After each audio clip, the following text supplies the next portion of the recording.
Are your ulcerative colitis symptoms proving difficult to manage? Tremfya guselkumab can help you manage the cycle of UC symptoms. At 1 year, many patients taking Tremfya achieved clinical remission, and some patients also achieved endoscopic remission. Individual results may vary. Tremfya is a prescription medicine used to treat adults with moderately to severely active ulcerative colitis. Serious allergic reactions and increased risk of infections may occur. Before treatment, your doctor should check you for infections and TB. Tell your doctor if you have an infection, flu-like symptoms, or if you need a vaccine. Ask your doctor if Tremfya can help you manage the cycle of UC symptoms. Call 1-800-526-7736 to learn more or visit tremfyaradio.com. Uma produção. Bruá! Olá a todos e bem-vindos às Teorias da Conspiração.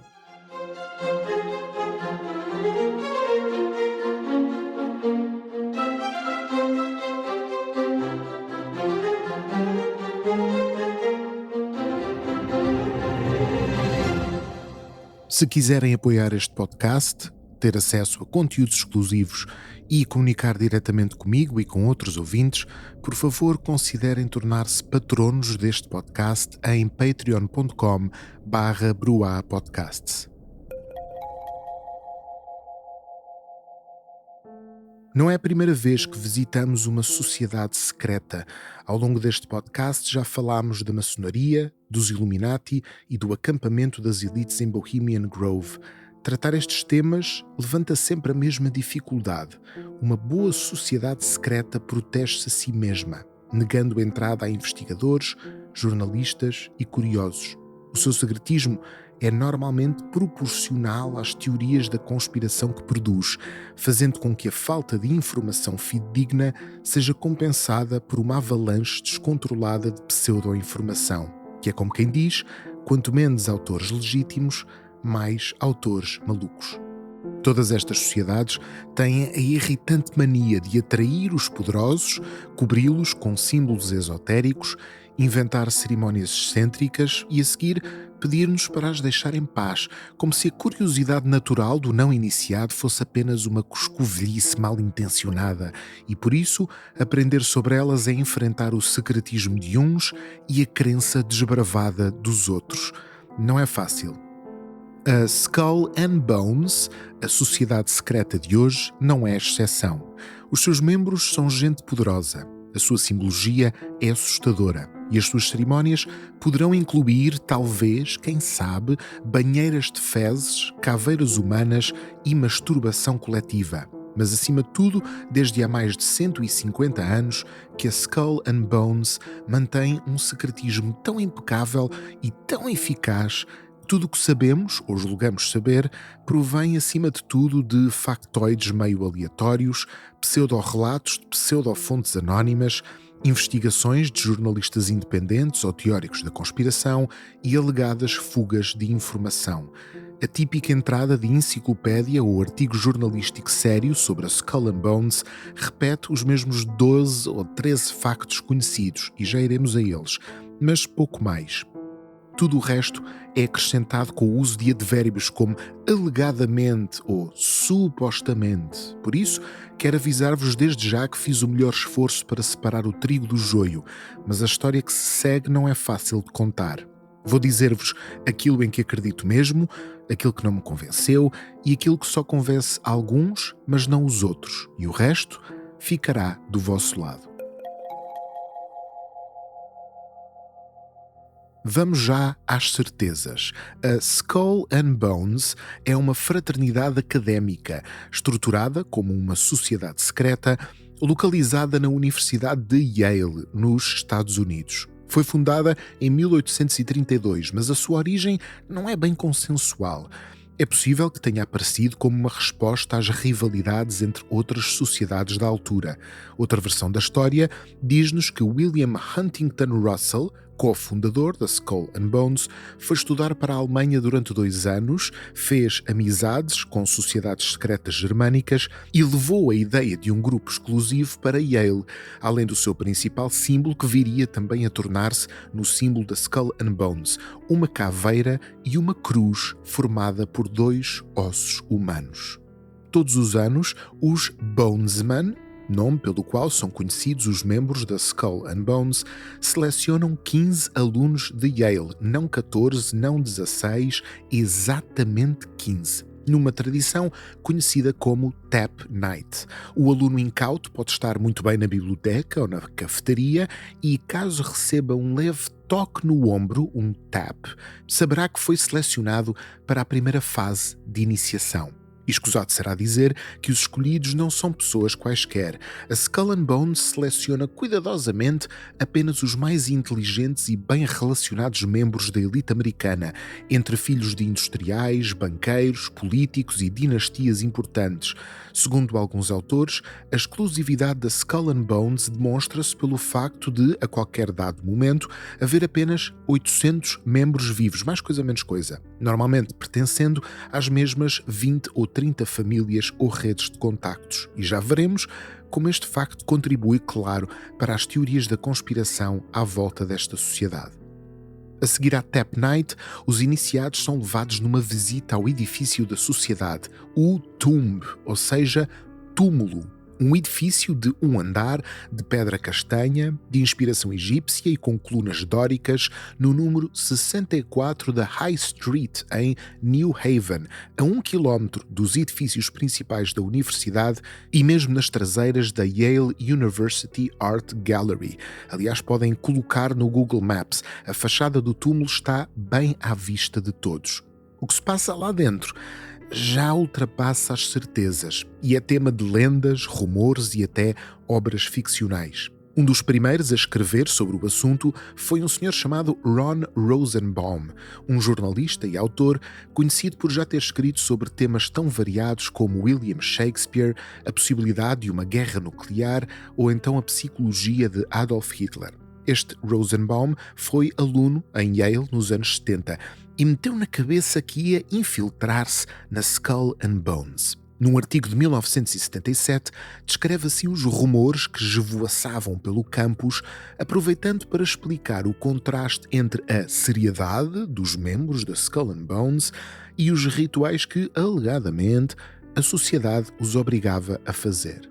Podem perguntar a Averell Harriman, futuro secretário do Comércio americano, se há mesmo um sarcófago na cave e se ele e o jovem Harry Stimson e Henry Luce deitaram-se todos nus nesse caixão e contaram todos os segredos da sua vida sexual a 14 Bonesmen. Podem perguntar ao juiz do Supremo Tribunal Potter Stewart se, no ano de 1937, ele se vestiu com um fato de esqueleto e gritou descontroladamente a um iniciado numa sala coberta de veludo vermelho dentro do túmulo. Podem perguntar a McGeorge Bundy, futuro conselheiro para a Segurança Nacional dos presidentes Kennedy e Johnson, se ele lutou todo nu num monte de lama como parte da sua iniciação.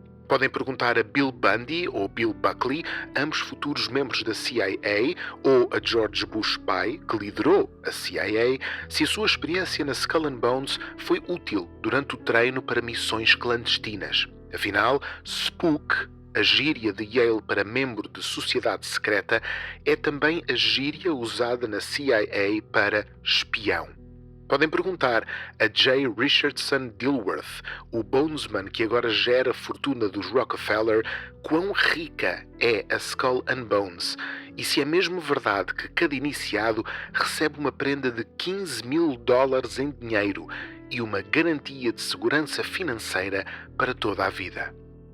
Portanto, as típicas parvoíces adolescentes com um toque de elitismo e alta finança. Estas loucuras até chegaram ao cinema. No filme The Good Shepherd, de Robert De Niro, Matt Damon interpreta James Jesus Angleton, um dos grandes nomes da história da CIA.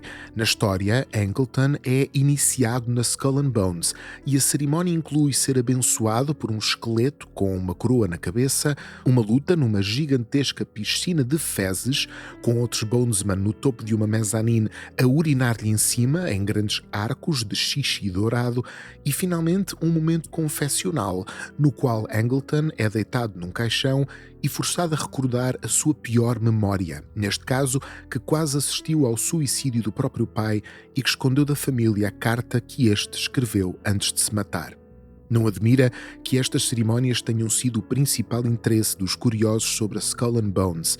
Afinal, é irresistível e potencialmente marxista imaginar filhos de banqueiros e sobrinhos de políticos à pancada numa poça de cocó. No entanto, é provável que as verdadeiras cerimónias da Skull and Bones não sejam assim tão nojentas e interessantes. Assemelham-se mais à típica partida de praxe ou uma brincadeira de fraternidade. No que parece ser o estudo mais sério e fidedigno sobre a Skull and Bones, Secrets of the Tomb, Skull and Bones, The Ivy League and the Hidden Paths of Power, a jornalista Alexandra Robbins, ela própria ex-aluna de Yale e alumni de uma das fraternidades da universidade, se bem que não a Skull and Bones, resume o processo de iniciação. O iniciado bate à porta do túmulo, alguém coloca-lhe um saco por cima da cabeça e arrasta-o para dentro do edifício. Primeiro, vai à Firefly Room, a sala dos pirilampos, totalmente às escuras, mas iluminada por cigarros acesos. Depois, levam-no a visitar o interior do edifício, enquanto outros Bonesmans gritam piadas badalhocas sobre a namorada do iniciado e puxam todos os autocolismos das várias casas de banho para simular uma piscina interior. Finalmente, o iniciado é levado ao túmulo interno e é recebido pelos vários cavaleiros da sociedade, vestidos de forma macabra. Diz-nos Robbins. Uncle Toby, o líder da cerimónia, veste um manto distintivo. Um cavaleiro adota o papel de pequeno demónio, vestido com um fato de diabrete. Um cavaleiro com voz grossa veste-se de Dom Quixote. Outro cavaleiro mais velho usa um fato de papa e senta-se numa cadeira junto à lareira, com um pé apoiado numa caveira de pedra. Um cavaleiro vestido de Elihu Yale, fundador da universidade, senta-se noutra cadeira e segura um livro escrito em grego. E os restantes Bonesmen, mascarados de esqueletos, espalham-se pela divisão e tomam lugar em locais específicos. Toda a gente na sala usa uma máscara. O resto da cerimónia é o que esperamos de uma iniciação secreta, macabra, mas também algo adolescente. O iniciado faz um juramento de secretismo, prometendo nunca revelar a ninguém nenhum dos segredos da sociedade.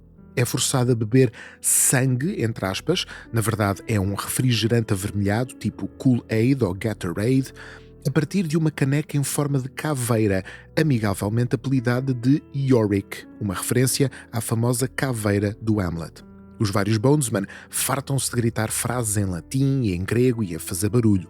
A certa altura, o pequeno diabo atinge o iniciado na cara com a ponta da sua cauda bifurcada. E no final, segue-se um banquete, uma festa que dura toda a noite e, aparentemente, os novos Bonesmen até têm a oportunidade de conhecer o staff que faz atendimento à sociedade secreta e que trata das bebidas, das refeições e da limpeza do túmulo. Mas este ambiente de fraternidade parece contrastar com a temática dos ossos, da caveira e da morte. Afinal, a Skull and Bones leva-se a sério ou não? Na sua simbologia, tal como noutras sociedades secretas, o que não faltam são referências a temas filosóficos.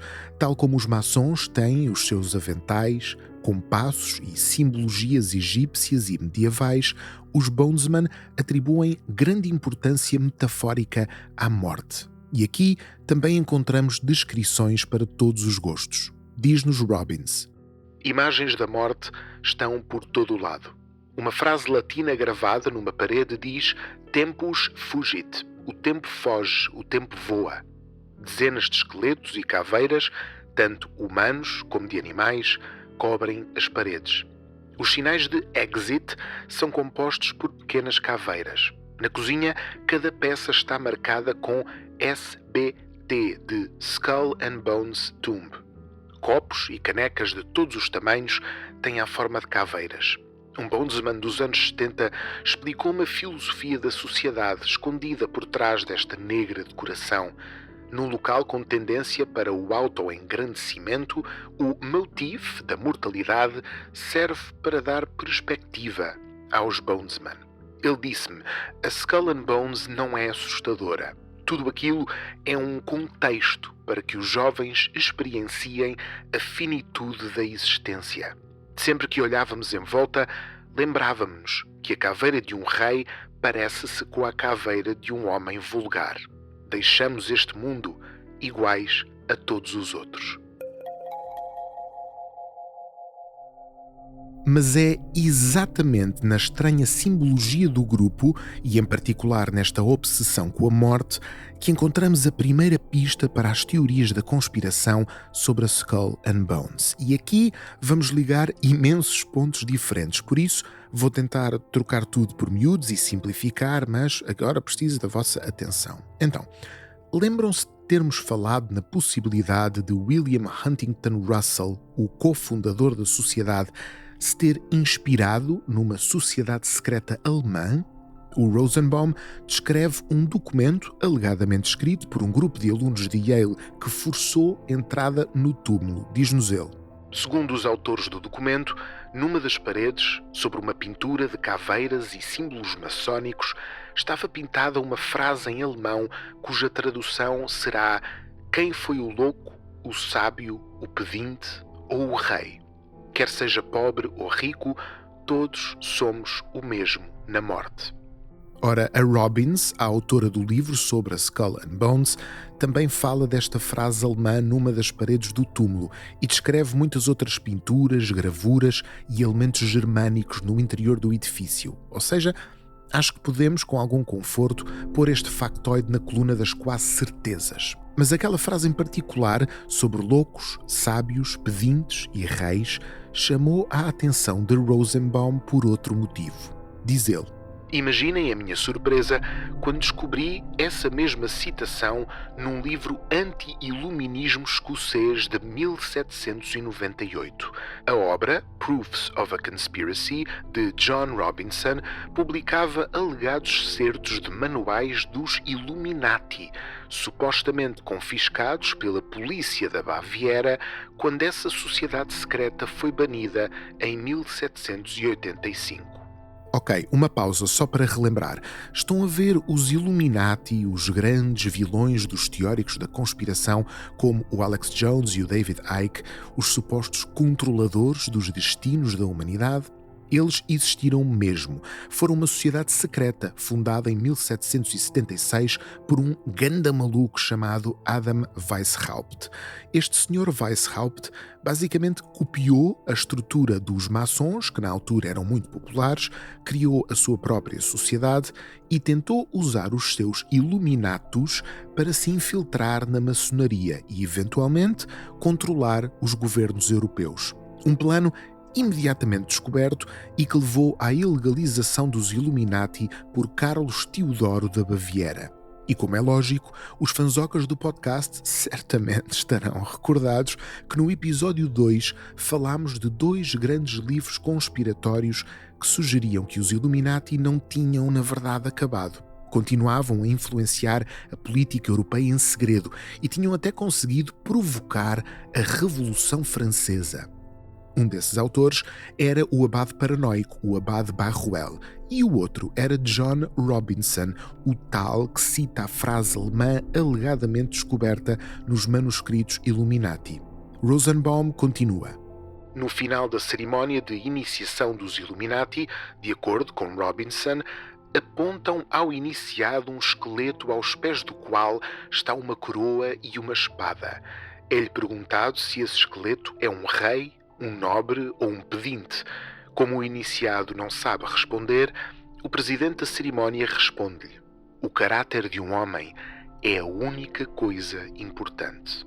Ou seja, das duas uma, ou a Skull and Bones tropeçou exatamente na mesma simbologia e metáfora sobre esqueletos, caveiras, reis, pedintes e morte, ou então, quando foi estudar para a Europa, em 1830 e pouco, William Huntington Russell visitou uma sociedade secreta equivalente à dos Illuminati, apesar de, na altura, supostamente, os Illuminati já terem desaparecido há praticamente 50 anos. Agora, outro salto. Lembram-se de Bohemian Grove, o acampamento das elites, no qual os homens mais poderosos da América rezam a um deus coruja e simulam um sacrifício humano? Macabro, não é? Estranhamente parecido com as maluquices dos Bonesman. Pois então, Ouçamos um teórico da conspiração contemporâneo. Por volta de 1900, a Skull and Bones, em Yale, um culto de morte germânico, tomou conta de Bohemian Grove. Foi aí que Bohemian Grove se tornou o centro. Antes de ele morrer, fiz muitas entrevistas a Anthony Sutton, um conselheiro do senador Frank Church. Ele dizia que os Illuminati nasceram em 1776 para fazer frente à Revolução Americana, financiaram os jacobinos, financiaram a Revolução Francesa. Depois, enviaram dinheiro do ópio em 1831 para Yale, para dar origem a uma sociedade secreta alemã dos Illuminati, que se tornou uma das sociedades secretas dominantes. Fazem rituais satânicos, entram em caixões, fazem sacrifícios humanos simulados, têm sexo gay, banham-se em fezes.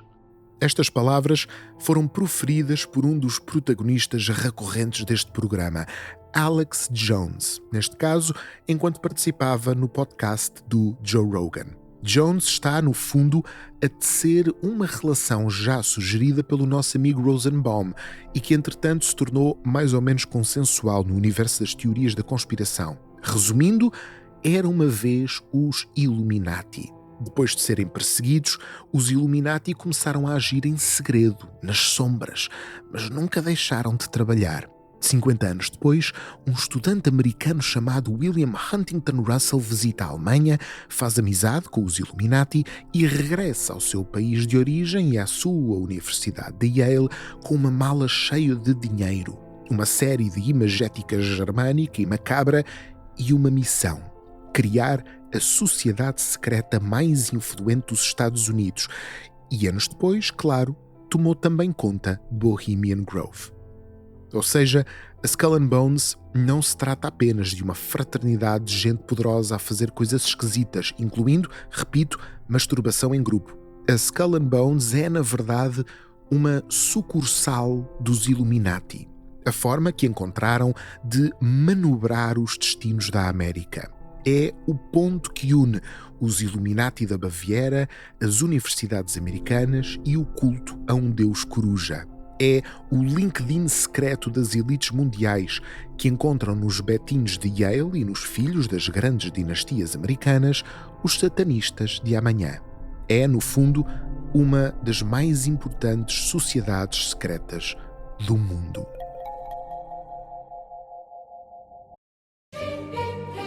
This episode is brought to you by Prime Video. In the small town of Holland, Michigan, nothing is ever what it seems. Behind the tulip festivals and pretty houses lay dark secrets that threaten to tear a marriage apart. Nicole Kidman stars in this darkly twisted thriller about a wife and mother whose quest to uncover her husband's secrets may get her more than she bargained for. Holland, streaming on Prime Video, March 27th. Mas voltemos a Alex Jones, porque ele falou de um nome específico. Quem será o tal Anthony Sutton, que ele entrevistou várias vezes antes de ele morrer? Anthony Sutton, um escritor, economista e académico inglês, nascido em 1925, parece ter tido uma carreira minimamente respeitável até, digamos, fritar a pipoca. A partir dos anos 70, começou a interessar-se por política externa americana e a descobrir um padrão assustador: é que os americanos pareciam estar em todo o lado.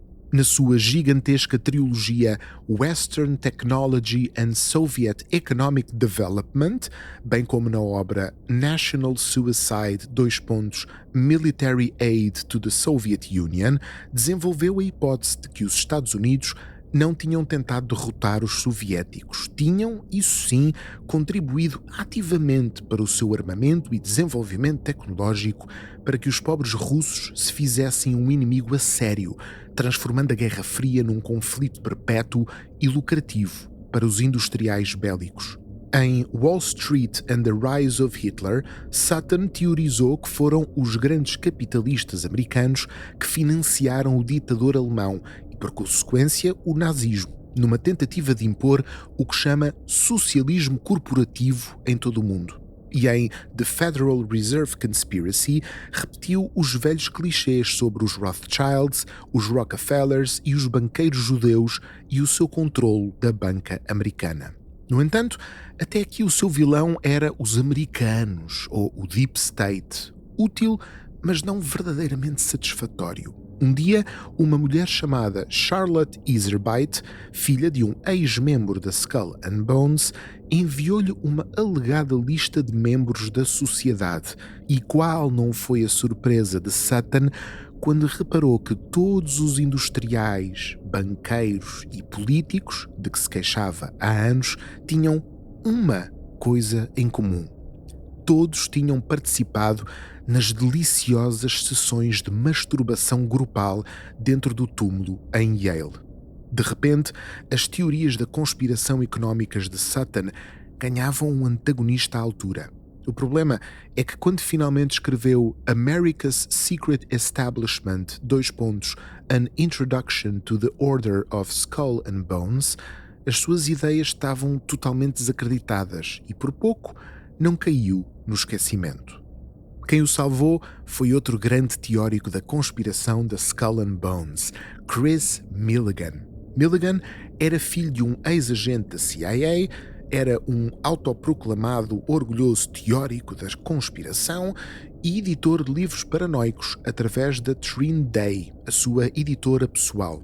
Segundo um artigo da Publishers Weekly, em 1969, o pai de Milligan começou a falar-lhe das operações nas quais participara no Vietnã, nas Filipinas e nos Estados Unidos, envolvendo drogas experimentais e sociedades secretas, a puxar os cordelinhos nos mais altos níveis governamentais. Essa revelação levou Milligan ao estudo das teorias da conspiração como disciplina académica. Com a ajuda de outro editor, um designer gráfico e um administrador em part-time, Milligan resgatou do esquecimento vários autores que não encontravam editoras mainstream para as suas paranoias. Os títulos do seu catálogo incluem pérolas como Barry and the Boys, The CIA, The Mob and America's Secret History, The True Story of the Bilderberg Group, From an Office Building with a High-Powered Rifle, One FBI Agent's View of the JFK Assassination, Black 9/11, How Cutting-Edge Technology Was Used Against the American People on September 11, 2001, e finalmente, claro, America's Secret Establishment, An Introduction to the Order of Skull and Bones, do nosso amigo Anthony Sutton. A colaboração entre os dois não podia ter corrido melhor. Milligan é inegavelmente o maior fanzoca que Sutton já encontrou na vida, tanto é que a sua editora publicou não só a obra original de Sutton, como também o segundo mais significativo livro conspiratório sobre a Skull and Bones, Fleshing Out Skull and Bones, Investigations into America's Most Powerful Secret Society. A obra é, na verdade, um esforço coletivo, mais de 600 páginas de artigos, ensaios, entrevistas e newsletters de 6 autores diferentes, incluindo o próprio Chris Milligan, o Anthony Sutton, claro, e até a Charlotte Iserbyt, a tal senhora filha de um bonesman que deu uma alegada lista de membros da Skull and Bones a Sutton. O índice revela-nos logo de que tipo de livro se trata. Há capítulos para todos os gostos, como Everything You Ever Wanted to Ask But Were Too Afraid to Know, Secrecy and Our Constitution, Whom Do They Serve, Black Market Bones, Who Financed Adolf Hitler, Skull and Bones, The Racist's Nightmare at Yale e o meu favorito, Mind Control, The Illuminati and the JFK Assassination. Mas apesar dos vários autores e artigos, Anthony Sutton surge como o Dumbledore dos investigadores da Skull and Bones. Milligan desfaz-se em elogios ao seu mestre, enchendo o livro de informação reciclada diretamente do America's Secret Establishment. E os dois são claramente bons amigos. Sutton, Milligan e os outros autores acreditam mais ou menos na mesma teoria da conspiração. Parte dela já conhecemos. A Skull and Bones foi inspirada pelos Illuminati e fundada nos Estados Unidos para ganhar controle sobre o país. No entanto, não ficaram por aqui. A partir de meados do século XIX, e em especial no século XX, os membros da Skull and Bones podem ser encontrados nas sombras dos grandes acontecimentos históricos americanos. Pearl Harbor, Segunda Guerra Mundial, a criação da CIA, a morte de JFK, o Watergate, a Guerra do Vietnã e até o 11 de setembro. Os Skull and Bones dominaram presidentes, senadores, agências governamentais, recrutaram centenas de agentes em Yale e levaram-nos para a CIA e para o FBI, usaram controle mental e drogas experimentais para criar assassinos e mercenários e, através das suas cerimónias secretas e juramentos de secretismo, e esta parte é a mais importante, criaram uma rede de fidelidade entre os vários tentáculos do seu povo, garantindo que a verdadeira lealdade dos Bonesmen era para com as intenções de outros irmãos e não com a constituição do seu país ou o seu povo. No fundo, a Skull and Bones está para os Estados Unidos como os Illuminati estão para todo o mundo. Exatamente o que os seus fundadores tinham sonhado.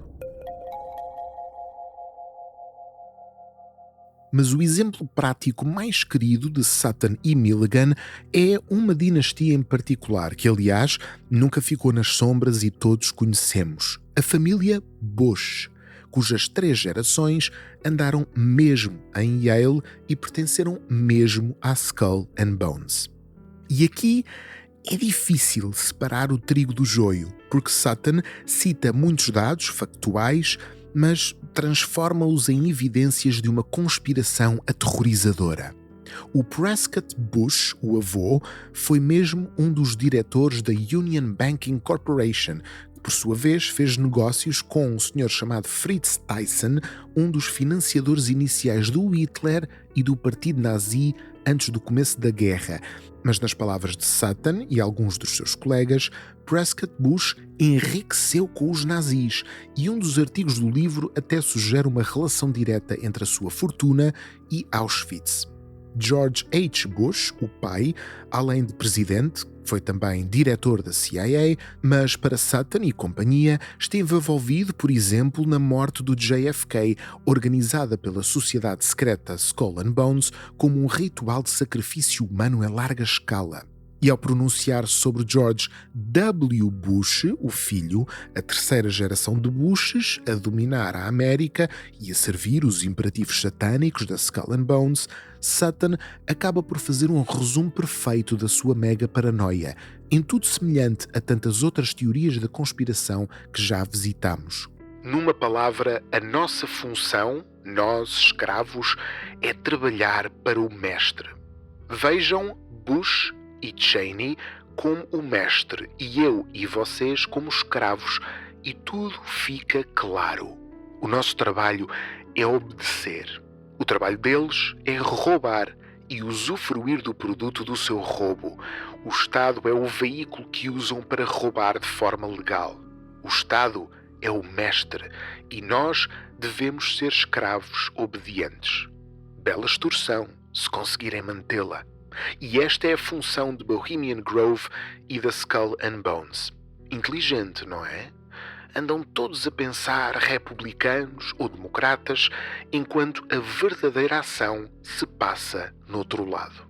A história da família Bush culmina em 2002, quando Sutton escreve sobre o 11 de setembro, um evento que, estranhamente, ele descreve como praticamente esquecido a não ser pelos familiares das vítimas, o que, além de ser mentira, não abona muito a favor da sua forma um bocadinho distorcida de analisar o mundo. Quando é que o 11 de setembro alguma vez esteve esquecido? Para Sutton, o 11 de setembro foi, obviamente, um inside job, instrumentalizado por Bush e pela Skull and Bones.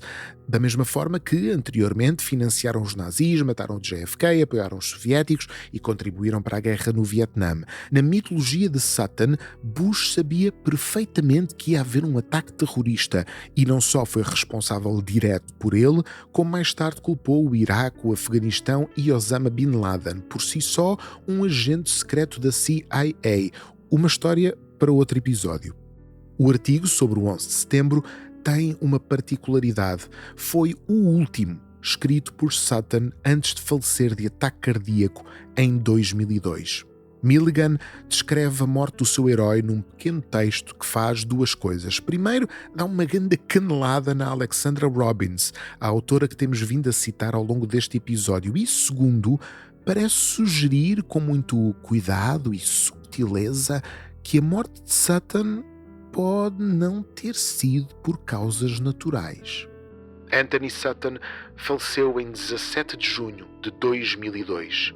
De acordo com a informação disponível, 17 de junho de 1933 foi a data da celebração do centenário da Skull and Bones. A sua morte foi súbita e inesperada. Tinha 77 anos e o médico legista declarou que a sua morte foi devida a causas naturais. Mesmo depois de repetidos pedidos e contactos, nenhum jornal publicou qualquer obituário sobre a sua morte e a sua obra. O Tony morreu menos de 3 semanas depois das primeiras cópias do America's Secret Establishment nos terem sido entregues pela gráfica. Entretanto, a Little and Brown antecipou a publicação do livro da Alexandra Robbins, o primeiro livro mainstream sobre os Bones. O seu livro será colocado na secção de História, enquanto que o livro do Tony será colocado na secção especulativa, juntamente com os OVNIs. São estes os tempos em que vivemos.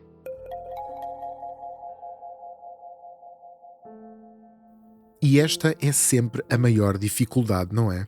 Perante o secretismo de algo como a Skull and Bones e a falta de informação mais concreta, tudo o que nos sobra são narrativas concorrentes, às quais temos que atribuir mais ou menos credibilidade.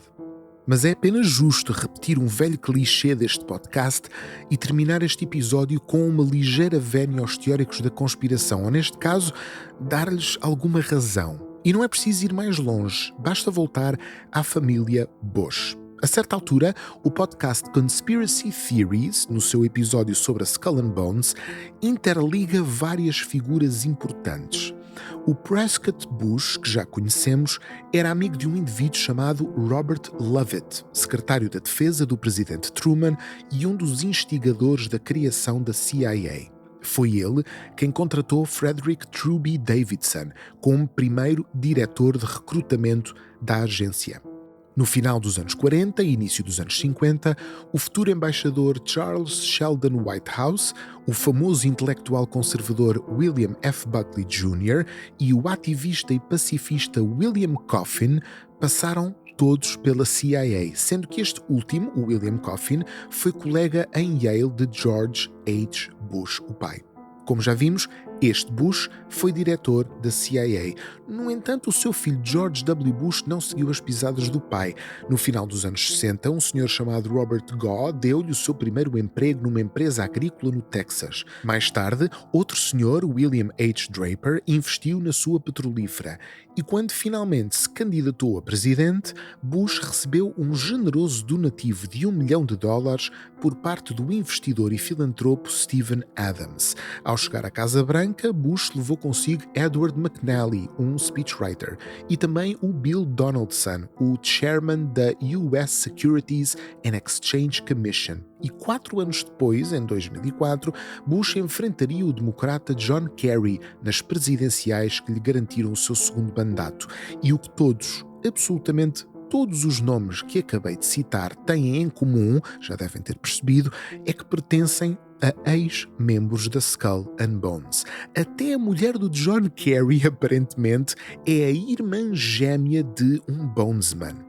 E se imaginarmos que as mesmas relações de amizade e familiaridade e cooperação que encontramos entre Bush e outros Bonesmen se repetem nas centenas de outros membros da sociedade, a outros níveis hierárquicos e noutras instituições, não admira que Sutton tenha sentido o aroma, a conspiração, quando leu pela primeira vez a alegada lista de membros da Skull and Bones.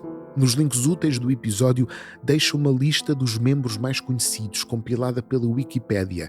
Eu sei, vale o que vale, mas lá poderão encontrar vários jornalistas do New York Times, dezenas de juízes federais, o atual proprietário do site Ancestry.com, um assessor económico do Barack Obama, um ex-secretário do Tesouro, o fundador da FedEx, 2 vencedores de prémios Nobel, embaixadores americanos na Itália, China, Hungria ou França, o diretor do National Institute of Mental Health, um cartunista da New Yorker e até o ator Paul Giamatti. Ou seja, eles parecem mesmo estar em todo o lado.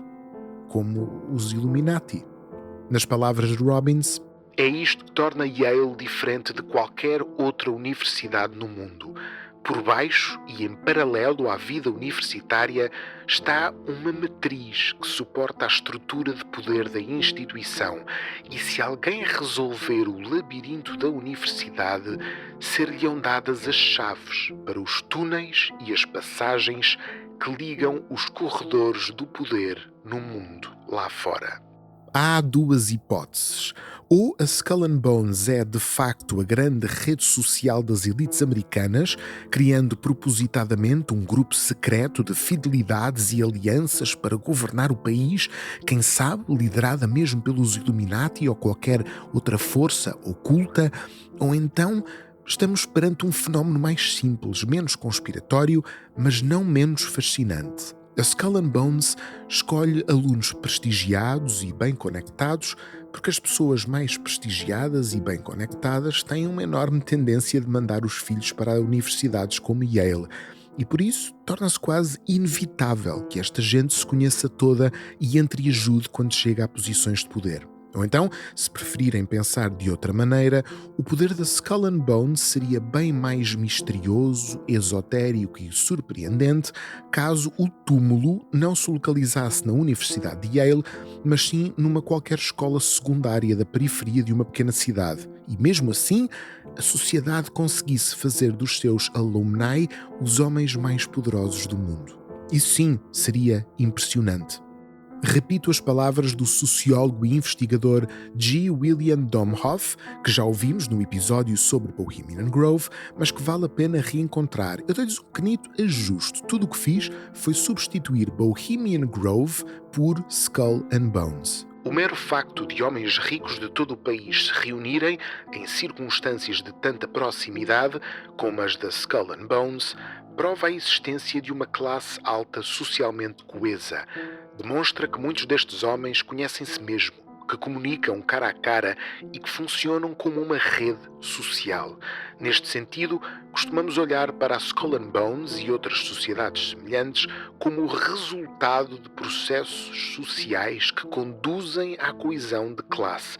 Mas estas instituições podem também ser vistas como facilitadoras de laços sociais.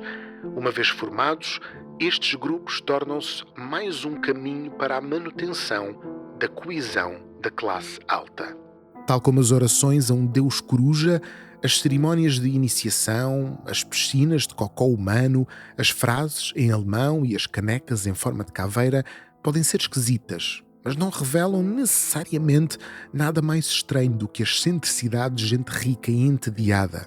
E as ações de um ou vários Skull and Bones não significa que a Skull and Bones, como entidade independente, age através dos seus membros com uma vontade própria. Ou pelo menos, se calhar, talvez, é nisto que prefiro acreditar. A outra opção parece-me pior. Até à próxima. Como sempre, podem aprofundar os temas tratados e consultar algumas das fontes, documentos, websites e vídeos citados neste podcast nos links úteis na descrição do episódio. Por favor, considerem apoiar este podcast em patreon.com/bruapodcasts, onde poderão encontrar conteúdos exclusivos e comunicar diretamente comigo e com outros ouvintes. Se gostaram deste podcast, por favor, deem-nos uma classificação de 5 estrelas no iTunes e no Spotify para nos ajudar a chegar a mais ouvintes. Acompanhem-nos também no YouTube e em todas as plataformas de podcasts e, claro, partilhem com familiares e amigos. Até à próxima.